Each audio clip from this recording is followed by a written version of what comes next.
жили дружно, с семьей, я, муж и дочка, единственная дочка Эльвина. И в один прекрасный день, 25 июня, ничего не предвещало беды. Мы торговали на рынке. Она позвонила и говорит: Анай, у меня болит голова. Я говорю: выпить таблетку, 14 лет девочке. Мы, говорю, сейчас приедем. Через 10 минут мы уже были дома. Уже все. Уже лопнул сосуд в голове, и за 5 минут мой ребенок умер.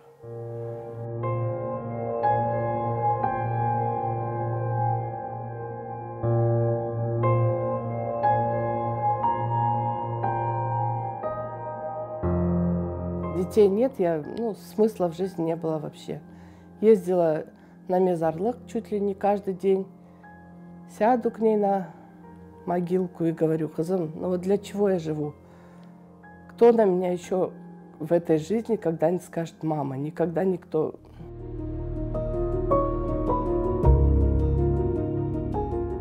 У нас в Джанкое у мужа есть тетя.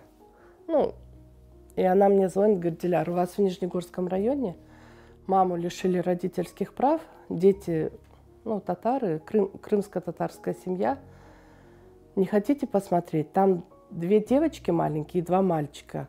2 девочек заберите вы, а мальчики постарше заберу я. Муж сразу сказал нет, наотрез. Я говорю: Рифат, живем вроде бы в достатке. Давай, говорю, мы хотя бы съездим, поможем этим деткам, чем можем, посмотрим на них. Наша маленькая Зера сидела у Эдема на руках, ему было почти 10 лет. И вот этот ребенок кормил всю эту семью. Он брал Зеру с Заремой, сажал их на коляску, ставил возле магазина. И, естественно, добрые люди, которые выходили и видели вот эту всю ситуацию, кто хлебушек купит, кто там печенье, конфеты. Вот так вот этот ребенок выживал.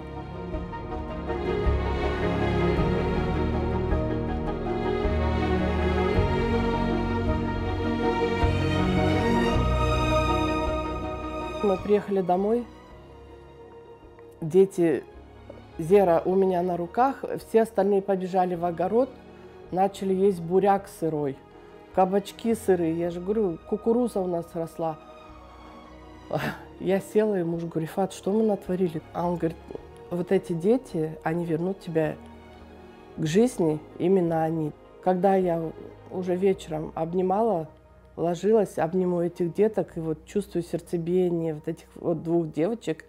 Это было, конечно, я даже не могу передать, что с первого дня, с первой минуты они меня начали называть Анай. И вот так у меня вместо одной единственной моей дочери появилось сразу 4 деток.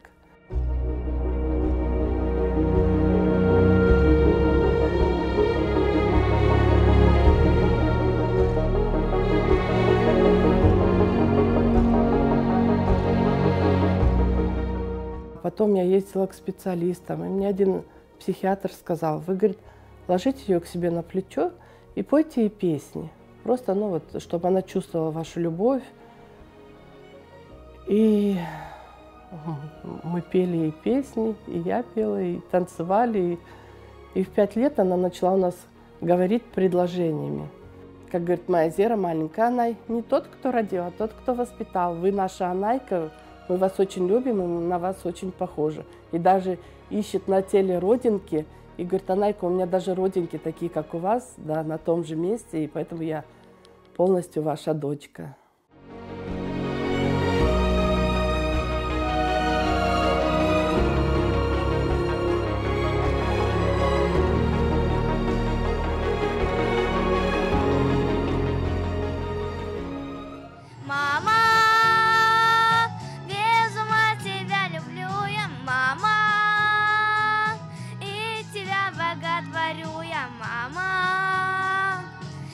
Взгляда твоего, как птица без крыла.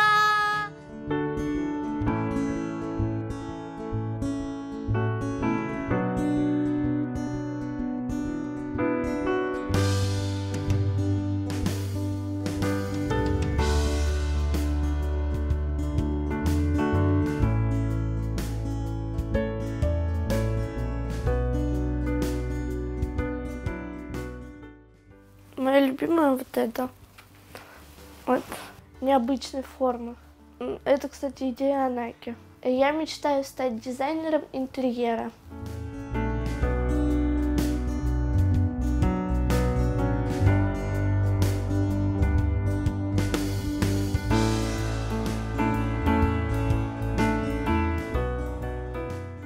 Я всегда говорю, выйдите замуж, чтобы Анайке было приятно за вас, чтобы сказали, Анайка их всему научила. Даже если мы с Бабаем куда-то уедем, к нам приедут гости, я никогда не переживаю, потому что мои девочки могут все испечь, накрыть на стол. Зера у нас очень любит печь, да, Зерочка? Зарема у нас умница, она сейчас очень красивую форму сделает на пирожках, на булочках.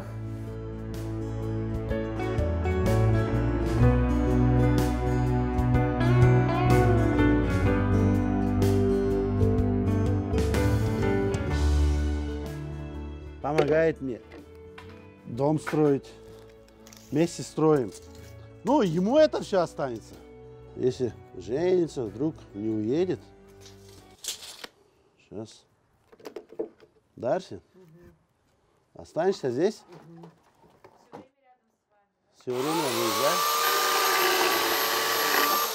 Ну, или пойдешь отдельно жить? Нет. А?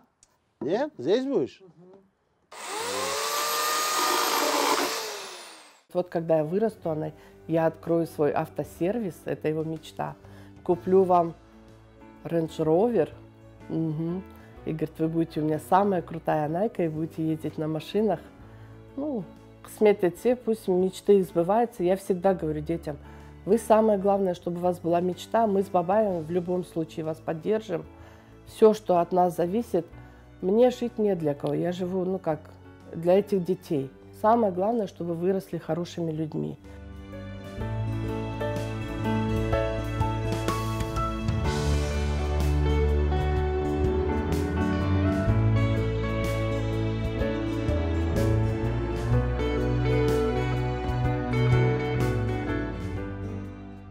У нас село, ну как бы, и можно сказать, Мезарлык не очень ухоженный. Если я выиграю в этом конкурсе, мы общими усилиями, силами, вот Джемат нам поможет в Желябовке, я хочу поставить, огородить этот Мезарлык и поставить там забор.